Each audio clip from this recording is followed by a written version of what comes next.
Baghdad was gone. The city that had stood for 5 centuries, the heart of Islamic learning, the seat of the Abbasid Caliphate, had fallen to the Mongol siege of 1258. Entire libraries burned, scholars died. The Tigris ran dark with ink from manuscripts and the blood of those who tried to defend them. Damascus followed. In 1260, the Mongols swept into Syria like a tide that could not be stopped. City after city opened its gates or faced annihilation.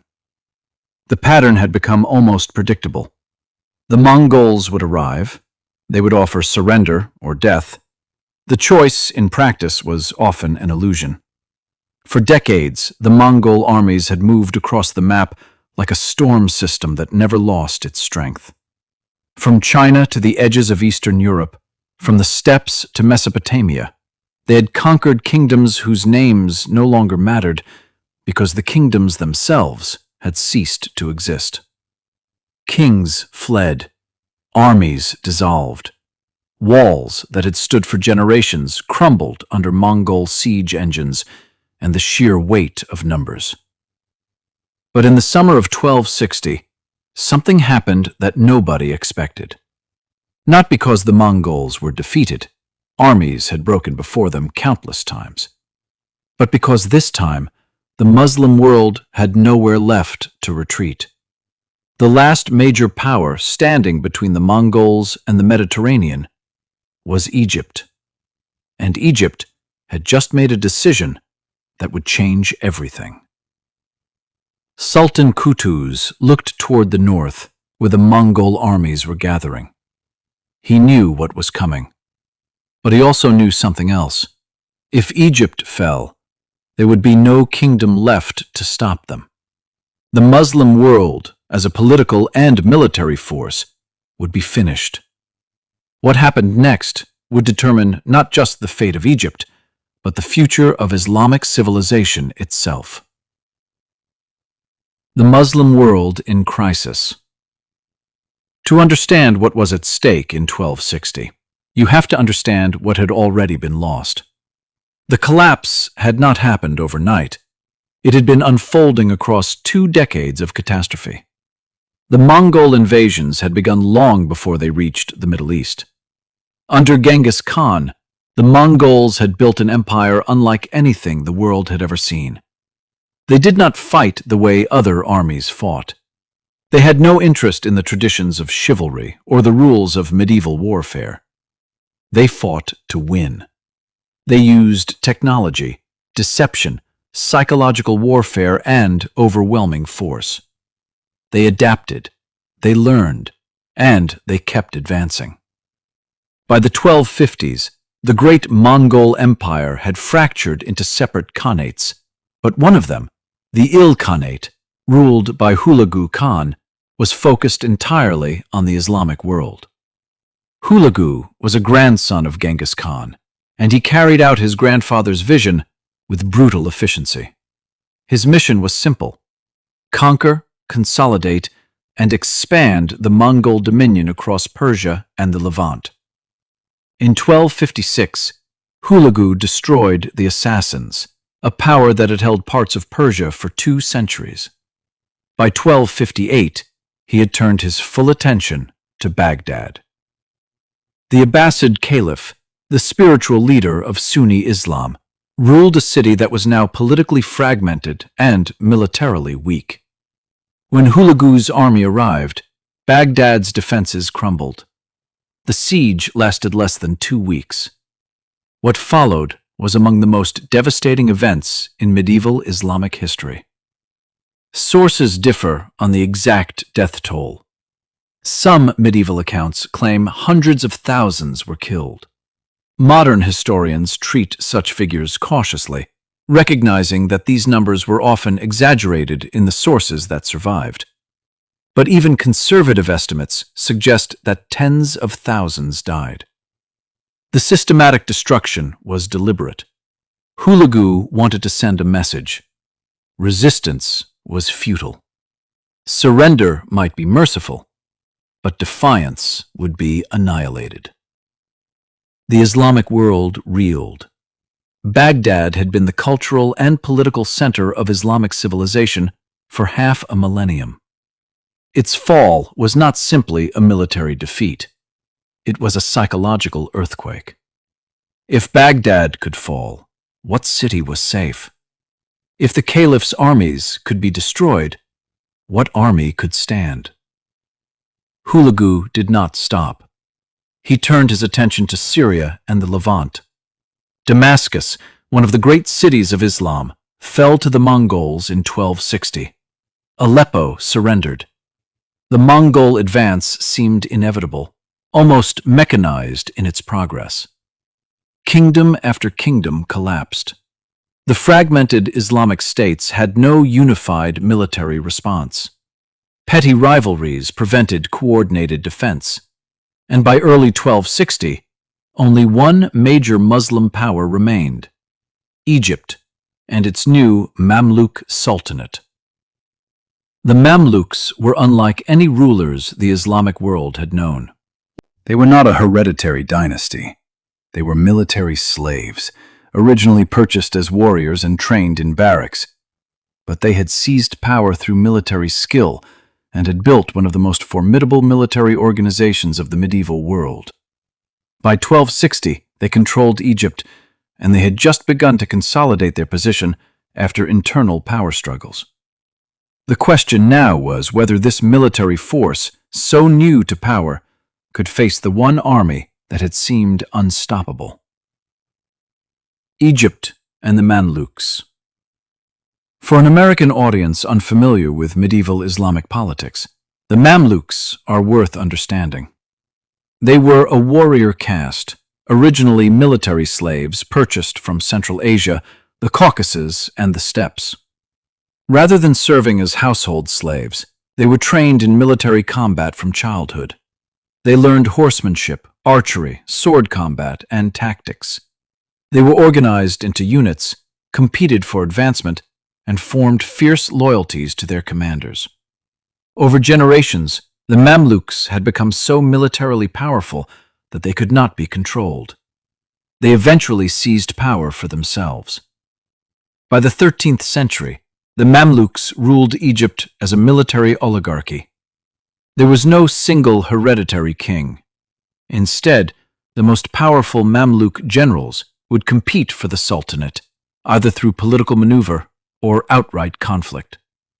It was unstable, it was violent, but it created an exceptionally formidable military machine. In 1260, Egypt's Mamluk Sultanate was led by Sultan Qutuz, a man whose path to power had been marked by pragmatism and cunning.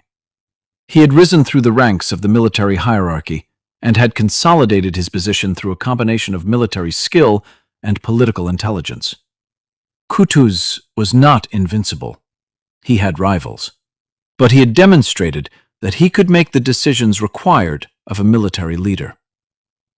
Alongside Qutuz stood Baybars, a general of exceptional ability and ambition.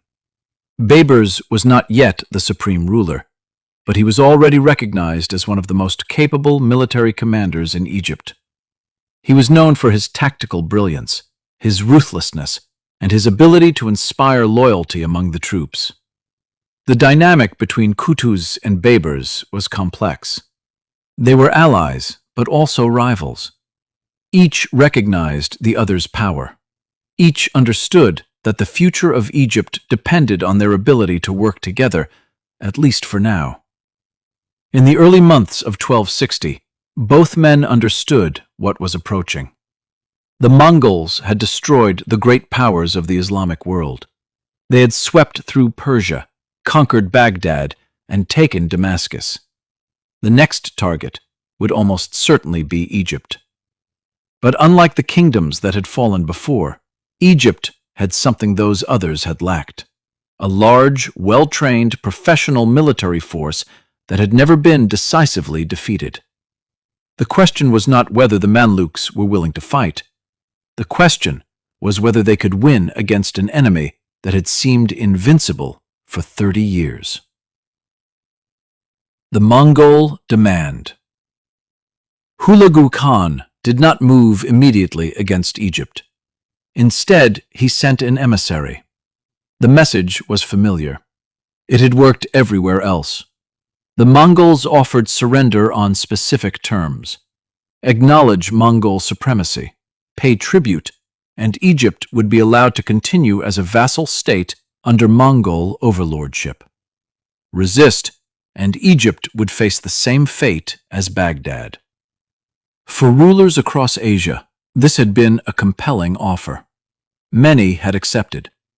They had calculated that survival under foreign rule was preferable to destruction. The mathematical choice seemed obvious. Live as a subordinate kingdom, or die as a defiant one. But Qutuz rejected the demand. He had his envoy executed. This was not a casual decision. This was a declaration of war against the force that had destroyed every major power that had stood against it. Qutuz was choosing to stake everything on the belief that the Mamluks could do what no other army had managed: defeat the Mongols in open battle. The risk was absolute. If the Mamluks lost, Egypt would suffer the same catastrophe as Baghdad. If they lost, Qutuz himself would likely be killed. If they lost, the Mamluk military structure would be shattered and the Islamic world would be fully under Mongol dominion. But if they won, everything would change. Qutuz began preparing for war. He mobilized the Mamluk forces. He assembled armies. He organized supply lines. But he was also aware that he was not facing merely a rival kingdom. He was facing an enemy whose military system had proven superior to every opponent it had encountered. However, there was a crucial advantage that Qutuz possessed, though he may not have fully appreciated it at the time. Hulagu Khan, having conquered Syria and established himself in the region, had decided to pause his advance into Egypt. The Mongol general, Kitbuqa, was commanding the Mongol forces in Syria, but Hulagu himself had withdrawn much of the main army. The reason had nothing to do with Egyptian resistance. It had to do with Mongol imperial politics. The great Khan of the Mongol Empire, Mongk, had died in 1259. His death triggered succession disputes among the Mongol Khans. Hulagu was called back to participate in deciding who would become the new supreme ruler. For a brief moment, the full weight of the Mongol military machine was divided.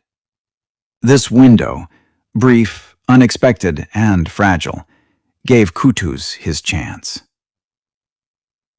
The decision to resist. Qutuz made his decision quickly. He would march the Mamluk army north out of Egypt.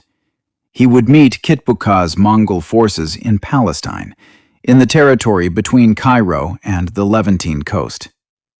He would fight. The strategy was dangerous for multiple reasons.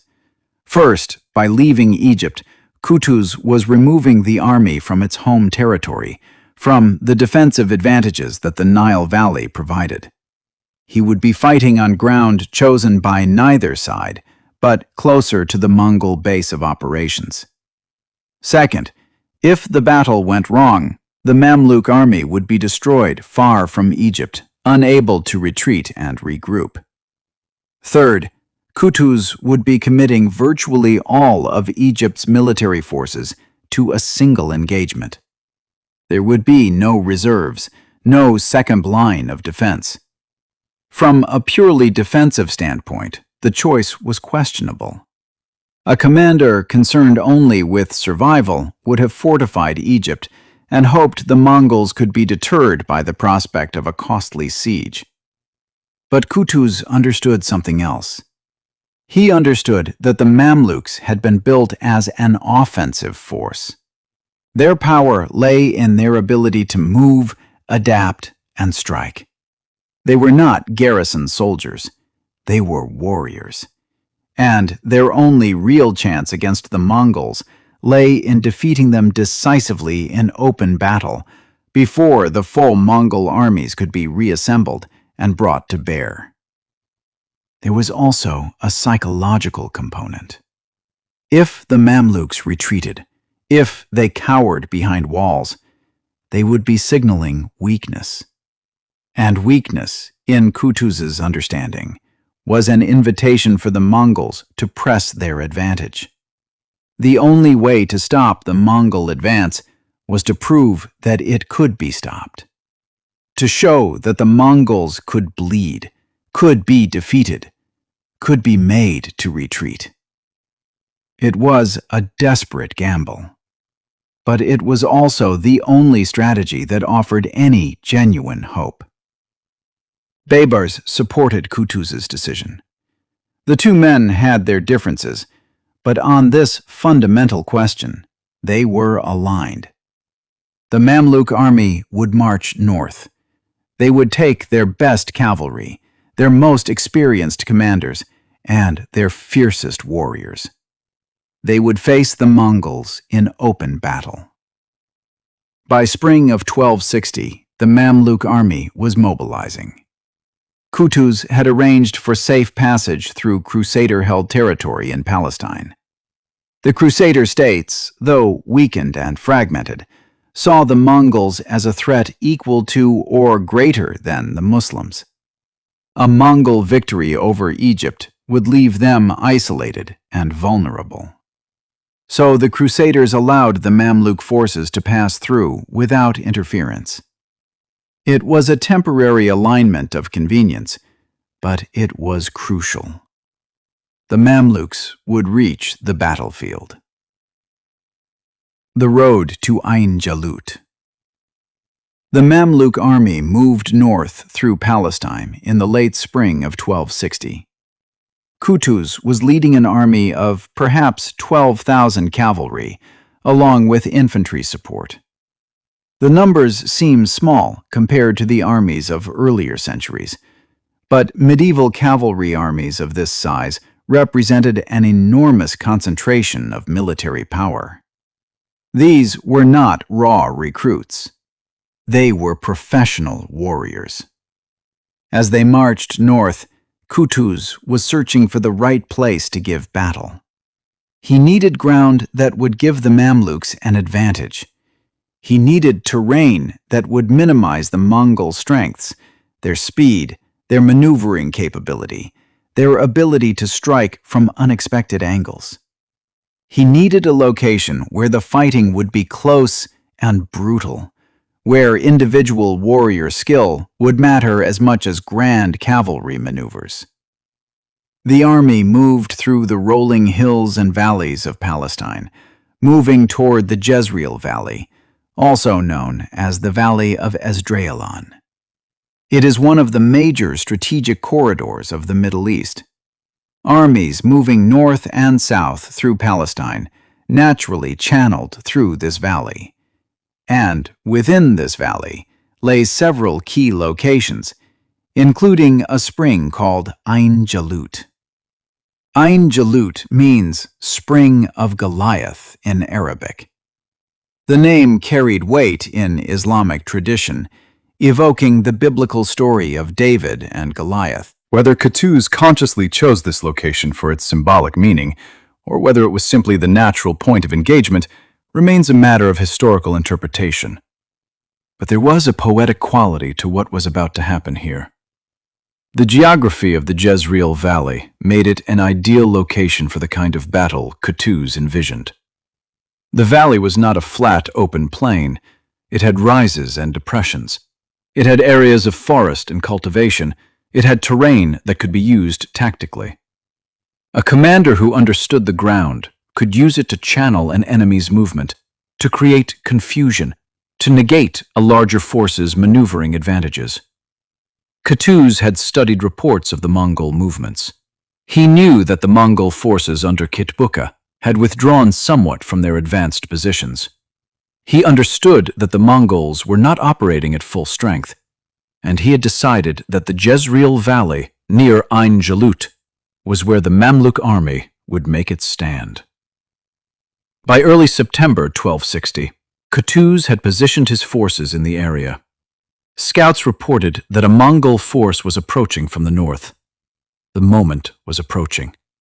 Within days, perhaps hours, the greatest test the Mamluk Sultanate would face in its early years would be upon them. The Battle of Ayn Jalut. On September 3, 1260, the armies made contact. The Mongol forces under Kitbuqa were formidable. They included perhaps 10,000 to 15,000 cavalry and support troops, along with auxiliary forces drawn from subject peoples. They were commanded by one of Hulagu's most capable generals. They expected victory. They had crushed every army they had faced in this campaign. The first engagement did not decide the battle. Neither side broke. The Mamluks held their positions. They did not panic at the sight of Mongol cavalry. They did not dissolve into chaos. They stood their ground. Then Baybars made a crucial tactical decision. The Mamluks pulled back. For a moment, it looked like retreat. The Mongol cavalry saw a movement that appeared to signal weakness, and they pursued. But that was exactly the moment the battle began to change. What Kitbuqa and his commanders did not understand was that the Mamluk withdrawal was deliberate. It was calculated. Qutuz and Baybars had arranged for this moment. As the Mongol cavalry pressed forward in pursuit, they moved deeper into terrain that the Mamluks had studied, ground that the Mamluks understood. And in that terrain, surrounded by Mamluk forces that had regrouped and repositioned, the momentum shifted. The Mongols found themselves not chasing a broken army, but engaged in a close and brutal melee. The advantages that had served the Mongols everywhere else, their speed, their ability to strike from distance with arrow and lance, their mastery of open battlefield maneuver, became less relevant in the chaos of close combat. What followed was hours of intense, violent fighting. The sources that describe this battle are limited and sometimes contradictory. Medieval chroniclers were not always present at the battle, and they often relied on second-hand accounts. But the general shape of the conflict is clear enough. The Mamluks did not break. The Mongols did not achieve the decisive victory they expected. And as the day wore on, the Mamluk resistance became increasingly effective. Kitbuqa himself was killed in the fighting. His death was a symbolic turning point. The Mongol general who had seemed invincible, who had conquered cities and routed armies, fell to Mamluk warriors. Whether he was killed by Qutuz himself, as some sources claim, or by other Mamluk commanders remains uncertain. But his death meant something profound. The Mongols were not superhuman. They could die. They could be defeated. By the end of the day, the Mongol forces had begun to withdraw. What had started as a pursuit of a retreating enemy had become a tactical disaster. The Mongol army, for the first time, had met an opponent that refused to break, refused to disperse, refused to accept defeat. By the following morning, the Mongols had withdrawn completely. The battlefield belonged to the Mamluks. The impossible had become real. The news spread quickly. The Mongols had been defeated, not merely checked or delayed, but defeated in open battle by a Muslim army. The psychological impact was immediate and profound. Across the Islamic world, from Cairo to Damascus to Persia, people who had begun to believe that Mongol conquest was inevitable suddenly understood something new. The Mongol advance could be stopped. The seemingly invincible army had met an opponent that could stand against it. For the Mamluks themselves, the victory was transformative. They had proven that they could face the greatest military power of the age and survive. More than survive. They had won. The victory at Ain Jalut established the Mamluk Sultanate as a major power. It gave them confidence. It gave them legitimacy. and it secured their position in Egypt for the next 2 centuries. But Qutuz did not live long to enjoy the victory. Within months, Qutuz was assassinated. The exact circumstances remain unclear, as they often do in medieval history. Some sources suggest he was killed in a hunting accident. Others claim he was murdered by rivals within the Mamluk hierarchy. What is clear is that Baybars, his subordinate and fellow commander, emerged as the dominant force in the Mamluk state after Qutuz's death. Baybars would go on to become one of the greatest sultans in Mamluk history. He would consolidate Mamluk power, expand their territory, and establish the dynasty that would rule Egypt and the Levant for centuries. But in the immediate aftermath of Ain Jalut, he was consolidating his own power in a military system where leadership passed to the strongest, not the eldest or most legitimate. The irony of Egyptian history is profound. Qutuz made the decision to fight. Qutuz led the strategy that resulted in victory. But Baybars would reap the political benefits. Baybars would become the legendary figure in Mamluk lore. Qutuz, the man who stopped the Mongols, would be a footnote. What happened next? The battle at Ain Jalut did not end the Mongol threat. The Mongols remained a major military and political force. Hulagu Khan continued to rule the Ilkhanate. The Mongols would fight the Mamluks again in future campaigns. But the relationship between the two powers fundamentally changed. After Ain Jalut, the Mongol expansion into the Mediterranean world effectively stopped. The Mongols would maintain their control of Persia and the territories they had conquered, but Egypt remained independent. The Levant would become contested territory, with the Mamluks and Mongols fighting for control of Syria and Palestine for decades to come. For the Islamic world, the consequences were significant. The catastrophic period of conquest that had begun with the Mongol invasions had an endpoint. The great cities and centers of Islamic civilization were no longer falling like dominoes. The process of conquest had been arrested. What followed was still conflict, still struggle, but not the annihilating kind that had destroyed Baghdad and seemed poised to consume everything. In the longer term, Ain Jalut marked a turning point in world history. The Mamluks would become the guardians of Islamic civilization for centuries. They would preserve the Abbasid Caliphate, albeit in exile in Cairo. They would sponsor scholarship, build magnificent mosques and madrasas, and maintain Islamic culture as a sophisticated, literate, artistic civilization, even as the Mongol Empire was fragmenting and eventually dissolving. The Mongols, for all their military brilliance, could not conquer the entire world. They could not destroy every center of civilization. At Ain Jalut, that fundamental truth became clear. The Mongol armies could be defeated. The pattern of unstoppable conquest could be broken. And once broken, everything changed. Hulagu Khan continued to rule the Ilkhanate until his death in 1265. Over time, the Mongol Khans who ruled in Persia became increasingly Persian, adopting Persian culture, Persian administration, and eventually Islam itself. The Mongol Empire did not disappear, but it transformed. It adapted to the civilizations it had conquered, rather than simply destroying and replacing them. By the late 13th century, the great period of Mongol expansion was over.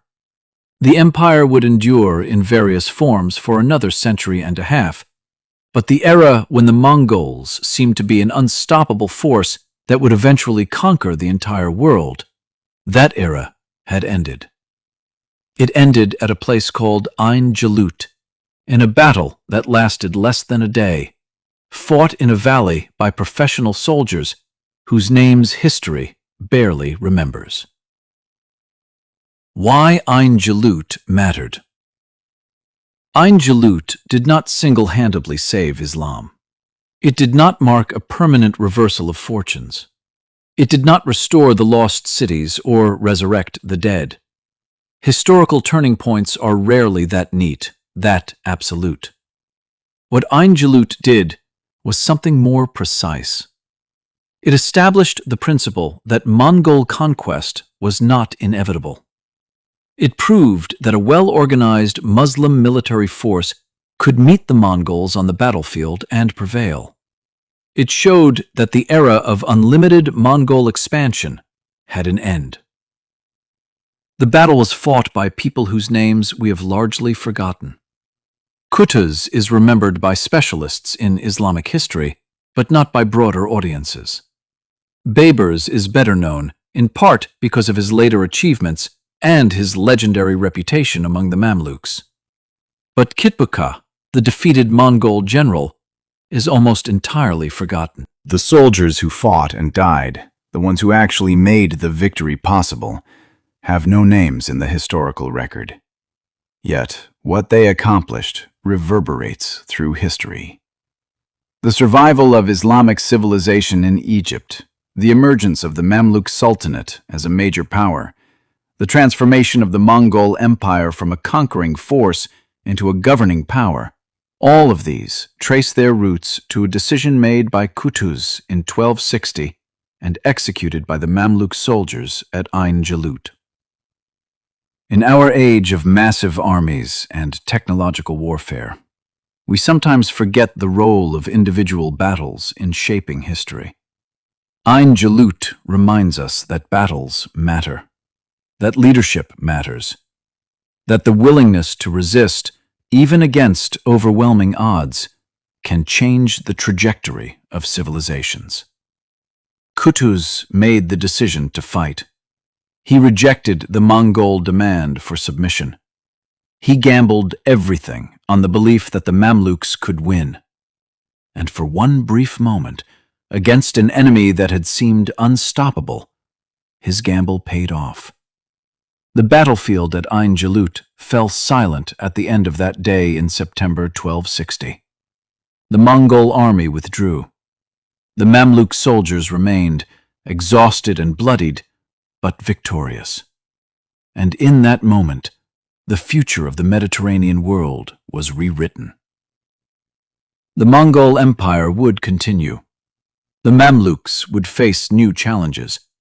History would move forward in all its complexity and unpredictability. But the idea that conquest was inevitable, that resistance was futile, that one empire could simply conquer the rest of the world, that idea died at Ain Jalut. A Muslim army had defeated the Mongols, and in doing so, they had changed history.